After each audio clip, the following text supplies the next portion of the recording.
India's economic growth, which continues to be the shining exception amid global uncertainties, will remain so in years ahead. Finance Minister Nirmala Sitharaman said in her opening statements while presenting the budget. So what is the Finance Minister's plan to ensure this? Here are 7 key takeaways or highlights from Finance Minister Nirmala Sitharaman's 7th consecutive budget. First up, taxes. Salaried employees under new tax regime will save up to Rs 17,500 annually in taxes, the Finance Minister claimed while announcing these changes to the new tax regime. Meanwhile, the standard deduction has been proposed to be hiked from Rs 50,000 to Rs 75,000, and deduction on family pension raised from Rs 15,000 to Rs 25,000. And long-term capital gains tax will be hiked from earlier 10 to 12.5%, while short-term capital gains tax on some assets will be increased from 15% to 20%.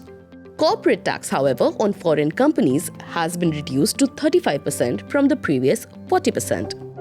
And next, investments and loans. To boost the startup sector, micro, small and medium enterprises or MSMEs will now be able to avail loans up to Rs 20 lakh, double the previous limit, under the Mudra scheme. Further, Small Industries Development Bank of India or SIDBI will open new branches to serve more MSMEs over the next 3 years. As for investors, angel tax for investors of all classes will be abolished, but unlisted bonds, debentures, debt mutual funds, market-linked debentures will be taxed at the slab rate. Number 3. Education and employment. The government will ensure 20 lakh youth are skilled enough to be employable. For this, the government will allocate Rs 1.48 lakh crore for the education sector, job and skill development sectors. A revised model skill loan scheme will facilitate loans up to Rs 7.5 lakh, backed up by a guarantee from the government. Additionally, students who do not qualify for any existing schemes will be eligible for loans for up to Rs 10 lakh for higher education in national institutions.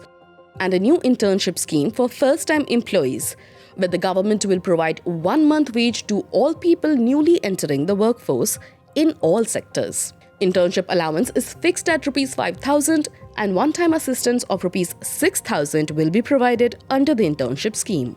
Additionally, the Finance Minister announced a direct benefit transfer worth Rs 15,000 for new employees enrolled with the Employees Provident Fund Organization or EPFO. Meanwhile, the government will reimburse companies who hire new workers with up to Rs 3,000 per employee per month for the first 2 years that they are employed at the firm. Number 4. Housing.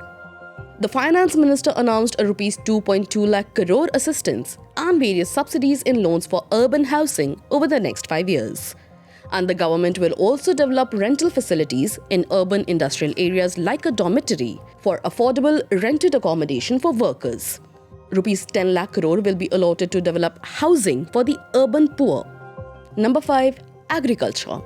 Rs 1.52 lakh crore has been allocated for agriculture and allied sectors in the Union Budget 2024. The Finance Minister said the government, in collaboration with various states, will support the rollout of digital public infrastructure in agriculture to cover farmers and their lands within 3 years. Further, Jan Samarth-based Kisan credit cards will be facilitated in 5 states. Number 6. Technology and infrastructure. The government has announced Rs 11.11 lakh crore for capital expenditure. It has also announced additional Rs 26,000 crore for road connectivity projects.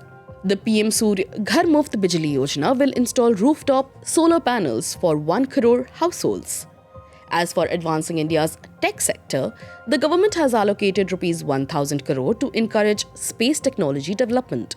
And to increase R&D in the nuclear sector, the Finance Minister said, Centre will partner up with the private sector to set up Bharat Small Reactors to facilitate research and development of Bharat Small Modular Reactor and for research and development of newer technologies for nuclear energy. And number 7, the allies have won big.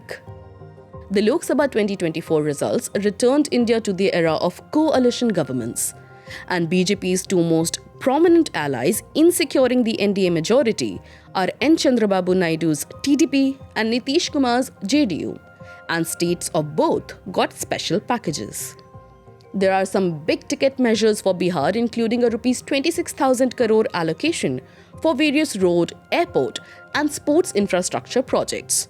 The government will also provide Rs 11,500 crore to the state for flood mitigation, and furthermore, it will also develop Nalanda and Rajgir to optimize religious tourism. Meanwhile, Andhra Pradesh will get Rs 15,000 crore in financial assistance for the purpose of developing Amravati, the Union Finance Minister said.